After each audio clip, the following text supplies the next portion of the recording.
Salut tout le monde, c'est InfoTuto. Alors aujourd'hui je vous présente une vidéo qui va être utile à plus d'un. Alors je tiens à préciser que cette vidéo a pour but de vous aider au cas où vous perdez votre propre mot de passe. Parce que là on va hacker et on va voir comment il est simple d'outrepasser le système d'authentification d'un système Windows. C'est pas possible. Toute version confondue de XP à 2012. Je suis désolé, c'est pas possible. Alors, pour ce faire, on va utiliser Conboot, ici en version 2.5. Vous pouvez voir ici que j'ai une machine virtuelle, alors qui émule un Windows 10, donc ça va être exactement pareil, ce qui va nous permettre en live de tester tout ça. Alors, ici, on peut aller, on peut voir que ma machine, mon compte s'appelle InfoTuto, et si je rentre dedans, évidemment, sans mot de passe, ça passe pas. Si je mets n'importe quoi au niveau du mot de passe, on peut voir que je vais de nouveau rester à la porte, et si je mets le bon mot de passe, évidemment, ça va fonctionner. Regardez, le mot de passe il est compliqué, c'est InfoTuto, c'est exactement la même chose. Donc je vais pouvoir rentrer sur m'authentifier, et imaginons que vous ayez perdu ce mot de passe. Évidemment, pour le bien de ce tuto, je vous répète qu'il est interdit de rentrer sur une machine et de hacker le mot de passe, mais au cas où, vous allez pouvoir rentrer dessus, et si vous n'en souvenez plus, vous allez même pouvoir modifier ou créer une session administrateur. Enfin, vous allez pouvoir faire tout ce que vous voulez. Vous aurez compris qu'une fois que vous êtes rentré, c'est assez simple. Donc ce qu'on va faire, on va ici utiliser Conboot V2 comme je l'ai dit, V2.5. Alors il existe des versions plus récentes. Malheureusement Conboot est devenu payant, mais bon, Internet est un grand marketplace. Vous trouverez toutes les versions qu'il vous faut. Donc ça fonctionne aussi pour les possesseurs de Mac, pour ceux qui vont me dire ouais, Windows est plein de failles. Bon, ça fonctionne de la même manière pour Mac avec la bonne version. Donc rassurez-vous, vous allez voir. Alors ce qui est vraiment troublant, c'est que primo, c'est pas le seul utilitaire qu'il fait, et Deuxio, c'est un jeu d'enfant, c'est à la portée de n'importe qui, même d'un enfant. Vous allez voir qu'on va même pas devoir intervenir. La seule chose, c'est qu'il faudra préparer le CD, donc le CD ou une clé USB. Alors justement pour ça, si vous allez dans le dossier de Conboot, vous avez ici le Conboot Installer. Alors à quoi ça sert? Ça sert justement à vous aider ici à créer votre clé USB ou votre CD. Donc ici on peut voir qu'on a trois choix possibles: install to CD no EFI support. Ici vous avez avec l'EFI support, une version un peu plus récente, et ici carrément créer une clé USB avec EFI support. Alors pourquoi? Parce qu'en fait les anciennes versions de toute façon de BIOS, parce que c'est dans le BIOS, quand vous démarrez votre machine, vous allez devoir tout simplement booter. Alors pour ceux qui ne savent pas, je ne vais pas faire un cours là-dessus, allez voir sur internet, mais booter ça veut simplement dire à votre ordinateur, au lieu de démarrer et de chercher à démarrer en utilisant le système d'exploitation qui se trouve sur le disque principal, en général c'est ça qui est réglé par défaut, avant démarre sur le CD s'il existe une image accessible au démarrage, ou sur une clé USB le cas échéant. Et les clés USB sont surtout supportées par ceux qui ont un BIOS EFI, les BIOS assez récents qui sont maintenant très courants. Donc il faudra choisir la bonne version. Moi dans mon cas c'est une machine virtuelle, c'est un vieux BIOS sur la machine virtuelle, donc je vais devoir ici utiliser la version CD, ce qui tombe bien. Alors si vous cliquez ici pour votre USB, vous choisissez ici, vous avez Mapped to EHIJ, choisissez le bon lecteur, vous faites ici install to USB et c'est parti, ça va le faire tout seul. Si vous le faites sur un CD, ici ça va graver l'ISO en fait qui est disponible, que vous allez retrouver ici dans boot CD. Vous pouvez voir que j'ai les ISO, donc la première est le hold c'est la vieille version, la nouvelle. Si je clique, moi par défaut mon logiciel de gravure s'ouvre, c'est ImageBurn, je mets mon CD dedans et je grave ce CD, et après il est bootable et j'ai plus qu'à l'insérer au démarrage de la machine dans le lecteur. Donc voilà, petit aparté. Alors maintenant on va s'intéresser à voir comment tout ça fonctionne.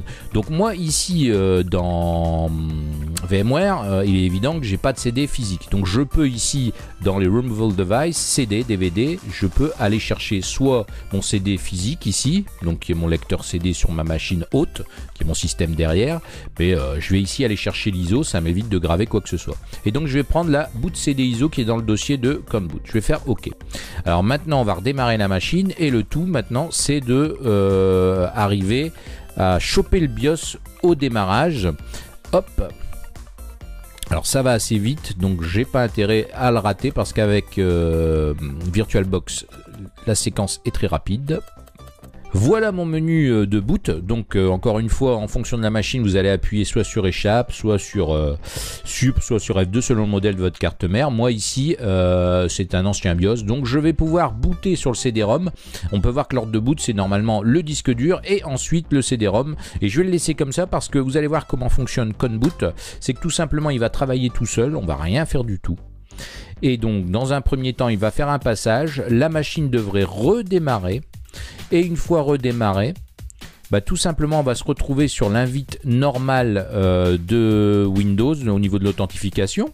Et là on va pouvoir marquer n'importe quoi ou même ne pas mettre de mot de passe, ça va fonctionner. Alors je vous assure que c'est pas truqué, testez-le, vous allez voir.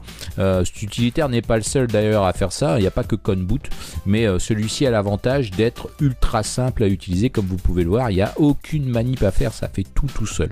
Alors le gros intérêt, c'est que si vous avez perdu votre mot de passe, vous pouvez ensuite rentrer dans votre session, renommer le mot de passe ou créer une session administrateur à côté, et puis vous allez pouvoir tout simplement ensuite créer par exemple un compte que vous allez ensuite renommer. Enfin, vous pouvez récupérer les droits administrateurs, tout ça, il n'y a pas de souci.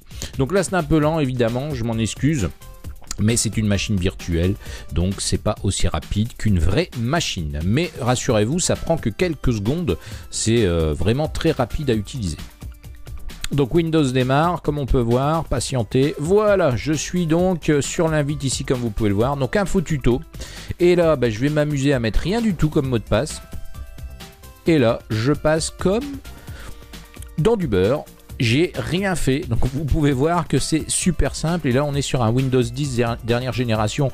Alors encore une fois, les Mac, ceux qui sont très Mac, et vous avez exactement une version de ConBoot qui fait la même chose, hein. Donc bon, c'est pas lié qu'à Microsoft apparemment, hein. Voilà, donc là c'est un peu plus long. Encore une fois, c'est ma machine virtuelle qui rame un peu. Mon système a un peu de mal, il fait plusieurs choses en même temps, entre la capture et la virtualisation, ça aide pas beaucoup. Et donc là je suis dans la machine et je peux accéder à absolument tout. Vous voyez, je peux aller au niveau du panneau de configuration, je vais aller voir le compte utilisateur, je vais pouvoir créer un compte utilisateur. En fait, je vais être administrateur.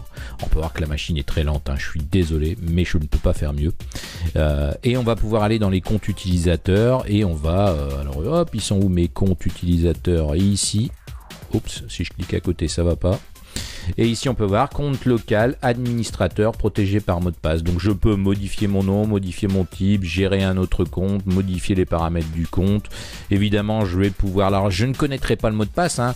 ConBoot ne le divulgue pas en fait, mais il outrepasse en fait, il ne sert plus à rien. Donc ce que je vais faire maintenant, je vais pouvoir ajouter par exemple un utilisateur sur la machine.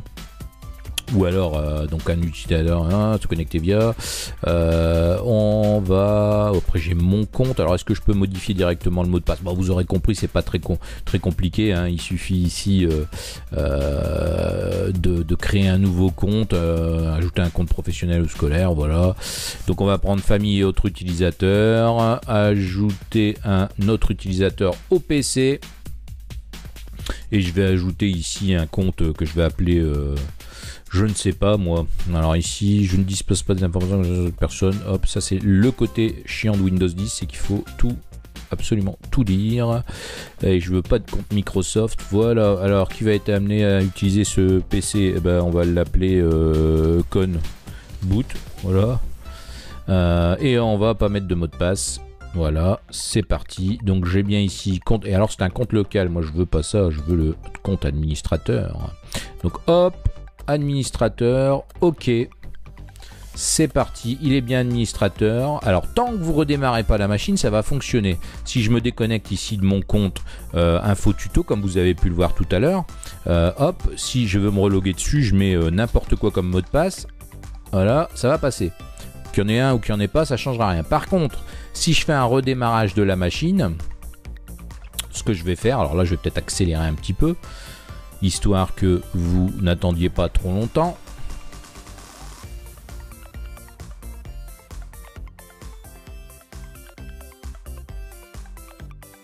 Voilà, la machine est redémarrée. Et donc là, on va voir que si je mets aucun mot de passe, eh ben, c'est incorrect. Si je mets n'importe quoi, évidemment, en fait, le mot de passe info tuto n'a pas été modifié, il est toujours là. Donc c'est complètement transparent. Si j'avais pas créé cette deuxième session ici, l'utilisateur n'aurait jamais su que j'étais sur sa machine. Donc vous voyez tout l'intérêt. Et si je prends mon deuxième utilisateur, Coneboot, j'ai pas mis de mot de passe, ben voilà, je suis bien administrateur de la machine sans avoir modifié la session de l'autre personne. Donc imaginons que, je sais pas, vous êtes plusieurs sur la même machine et que vous n'avez pas les droits. Voilà, bon là, j'ai jamais ouvert la session, évidemment, on a le droit au petit message de bienvenue de Windows 10. Mais voilà, ça s'appelle Coneboot. Allez en bas de la vidéo récupérer le lien si vous voulez l'utiliser et le tester.